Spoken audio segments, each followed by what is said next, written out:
অন্ত হতে হবে।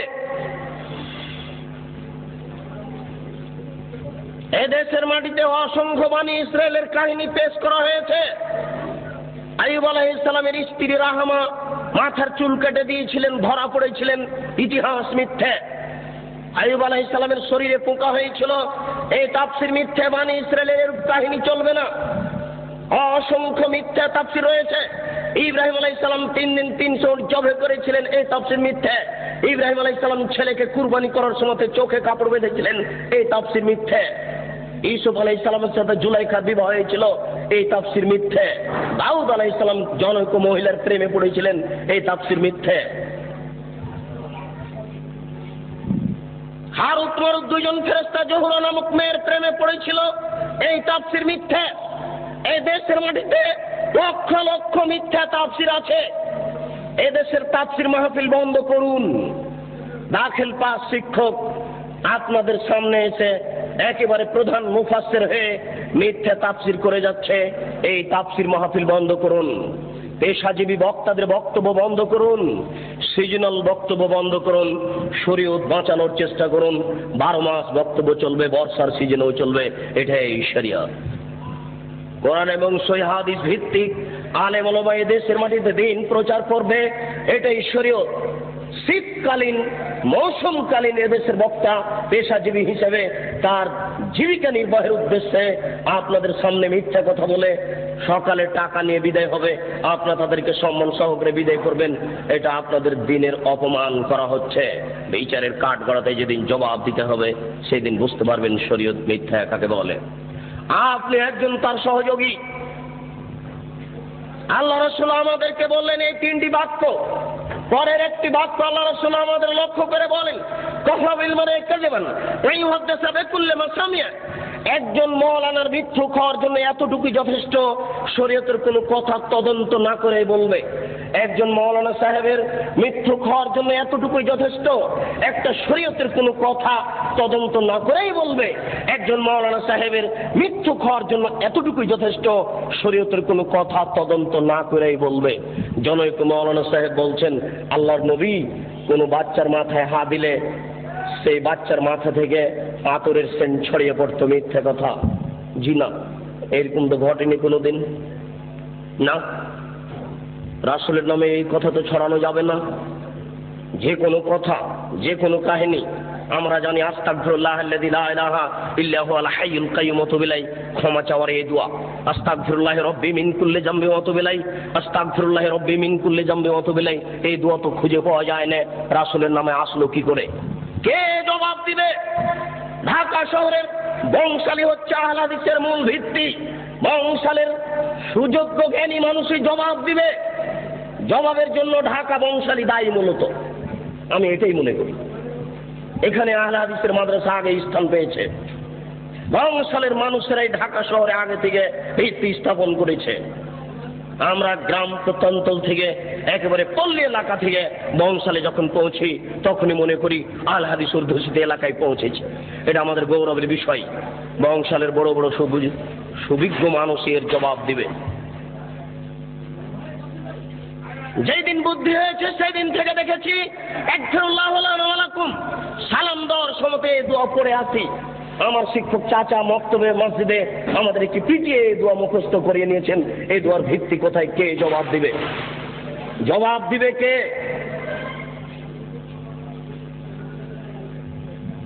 জবাব দেওয়ার জন্য কে প্রস্তুত রয়েছে? আমি সংক্ষিপ্ত আকারে বলে যাচ্ছি, এদেশের এক শ্রেণীর আলেম ধর্ম বিকৃত করছে। আপনারা এটা বিশ্বাস রাখেন তাহলে আপনারা হক পাওয়ার চেষ্টা করবেন। মাছ দিয়ে ভাত খায় মানুষ, কাঁটা ফেলে খায়। বুদ্ধি আছে, কাঁটা সহ খায় না। অতএব শরীয়ত যেটুকু জানতে চাইবে, যেটুকু জানতে হবে সেটুকু প্রমাণ সহকারে জানতে হবে। আমরা শুনেছি আমাদের মা চাচারা গ্রামে বলতেন যে এই শোনো, তোমরা মহিষের কুরবানি দিও না, মহিষের গায়ে লোম কম। গরুর কুরবানি দাও, গরুর গায়ে লোম বেশি। কেন? প্রত্যেক লোম সমান এক নেকি হবে। মিথ্যা কথা, নবীর নামে মিথ্যা কথা ছড়ানো হয়েছে, জাল হাদিস। কে জবাব দিবে?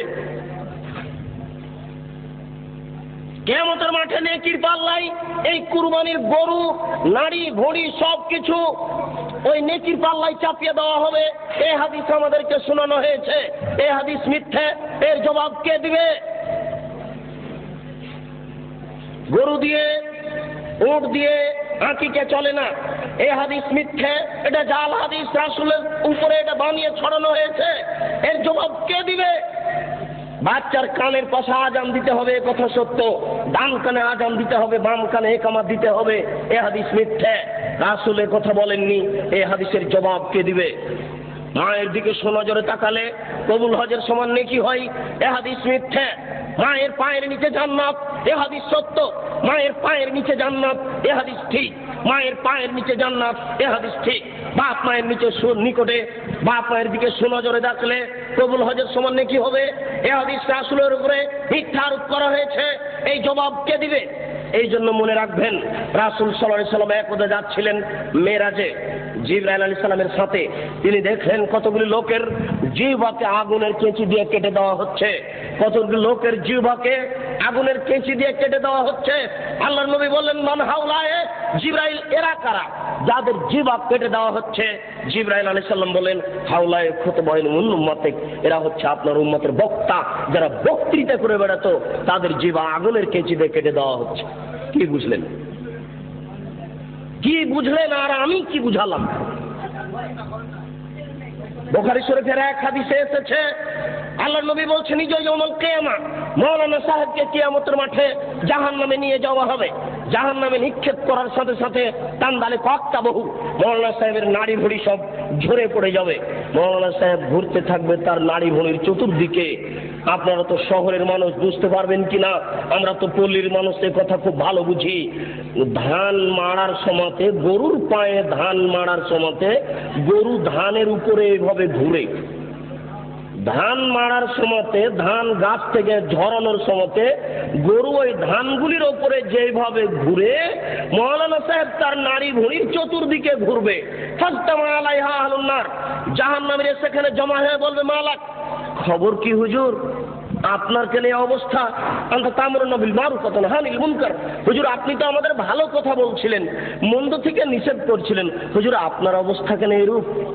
হুজুর তখন বলবেন, কি বলি, আমরুকুম বিল মারুফ ওয়া লা আতিহি, আমি যে ভালো বলেছি ভালো করিনি যে। অত হুজুর ভালো করেননি, এর প্রমাণ নিবেন। মিথ্যা কথা বলে ধর্ম প্রচার করে হুজুর।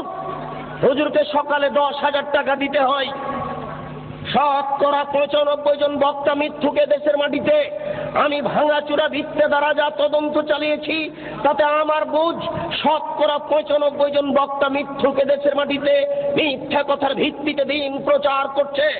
আপনাকে সজাগ সোচ্চার হতে হবে, নইলে এই হুজুরেরা ইসলামের গায়ে, ধর্মের গায়ে আগুন লাগিয়ে দিয়েছে। ধাঁধা ধাঁধা করে ধর্ম চলছে। আপনি এখন কি করবেন? আজ যদি ঢাকা শহরে খাঁটি ফার্নিচার কিনতে যান, ভালো কাঠের ফার্নিচার পাবেন, টাকা বেশি লাগতে পারে। আজও যদি খাঁটি সরিষার তেল কিনতে চান, তাহলে পাবেন, টাকা বেশি লাগতে পারে।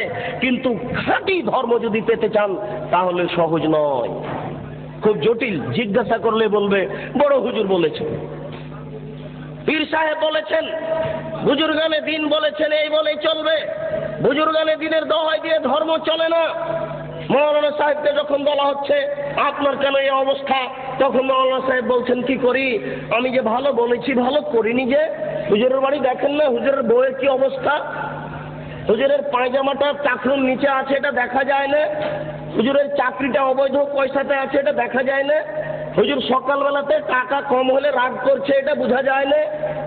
शरीयत की पागल नाकि? शरीयत के हवाई लड्डू, दोनों हाथ में लड्डू है, जो चाहे उसको खा ले, जो चाहे उसको छोड़ दे। ये शरीयत के हवाई लड्डू नाकि हाका बाका लाड़ू नाकि? शरीयत इच्छा मतो खाবে। আপনাদের সাথে ও আমাদের সাথে সংক্ষিপ্ত কথা শেষ করলাম। নবী যদি সময়